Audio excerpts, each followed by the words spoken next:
Кээде жогорку кеңеш тууралуу баарын билебиз деп ойлойбуз. Ал ак үйдө жайгашкан, анда депутаттар отурат. Алар ар кандай демилгелерге добуш беришет. Бирок парламент эмне үчүн керек? Жогорку кеңеш мыйзам чыгаруу органы экенин көп эле угабыз. Туура, бирок мыйзам чыгаруу бул жөн гана курал. Ал эми негизги максат элге кызмат кылуу. Парламент элдин кызыкчылыгын коргош үчүн иштейт. Бул эмнени билдирет? Эми жарандарыбыз партиялык тизме боюнча да бир мандаттуу округдардан да 5 жылдык мөөнөткө 90 депутатты шайлашат.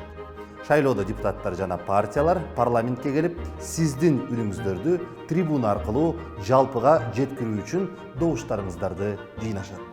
Аны түрдүү жолдор менен ишке ашырышат. Алсак өкмөттүн ишмердүүлүгүн көзөмөлдөп, сессияда сүйлөп, маанилүү маселелерге көңүл буруп жана мыйзамдарды кабыл алышат. Анда президент кандай роль ойнойт? Парламент менен президент бийликтин эки башка бутагы.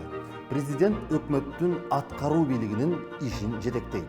Ал эми парламент бийликтин мыйзам чыгаруу бутагы болуп саналат. Конституцияга ылайык президентке чоң ыйгарым укуктар берилген. Ал эми парламентке кыйла азыраак болуп калды.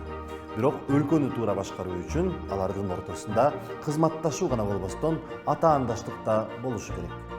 Элдин кызыкчылыгы үчүн, эң жакшы чечимдерди кабыл алуу үчүн бийликтин баардык бутактары иштеши керек.